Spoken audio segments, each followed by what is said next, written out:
We'll go to quarterfinal action in Pro Modified. Our first matchup, Killer Brooks and Canadian racer Al Billis.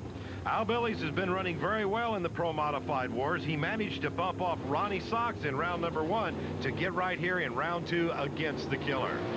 Killer Brooks knocked off Rob Vandergrift. Great start in the left lane. Brooks carries the front wheels. Billis gets him off the line and holds it to the finish. What a run for Al Billis with a 7:08, 202.89 miles per hour. He goes into the semis. Our next matchup, Blake Wiggins getting sideways on his burnout, directed into position by the lady for whom the car is named, his wife, Wicked Wanda Wiggins. Blake went up against this guy, Stanley Barker, who was not supposed to be here. Back in the first round of competition, Mike Ashley, the kid from New York, got bent completely out of shape, was over against the guardrail, and that's all Stanley Barker needed to be able to advance to the next round.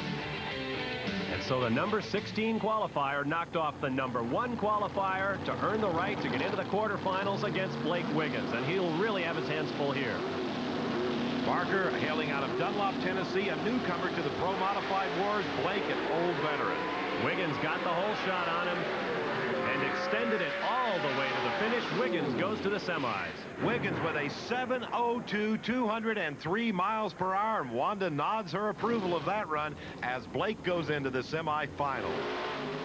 For our next matchup, we step back to the nostalgia cars, the 1940 Willies of Scotty Cannon, who had a pretty eventful first round of his own. In the right lane, Cannon knocked off Tim McCamus, the number 5 qualifier.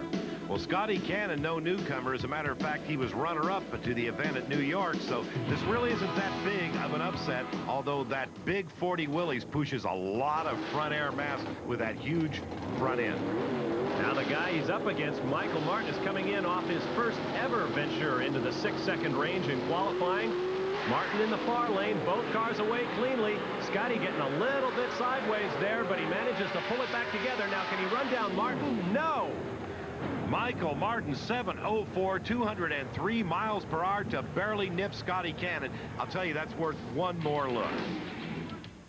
In the right lane, Scotty Cannon got a little bit sideways. I thought he was going to be able to straighten it up and pull it off, but despite tire smoke off the back wheels, thank goodness for electronic timers. Michael Martin moves on. And our final matchup now, here is one of the most controversial cars in the class. One of the few supercharged machines in Pro Modified, certainly the only really successful one. And starter Jim Blakely over there to have a look at Freddie Hahn's Corvette. Well, they're making certain nothing's wrong. There is Jim Audi right there in the pink hat motioning his car forward to the line. Jim Audi is a genius when it comes to supercharged alcohol cars. Freddie Hahn has to be one of the greatest drivers in Pro Modified. Coming down from West Seneca, New York, he's probably a big favorite here, Fred Hahn. He is up against Wally Stroop from Kings Mountain, North Carolina.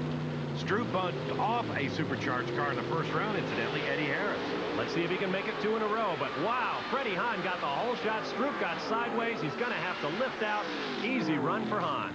Freddie Hahn right in the thick of things with a 7:03, 186 miles per hour. Audi nods his approval and goes.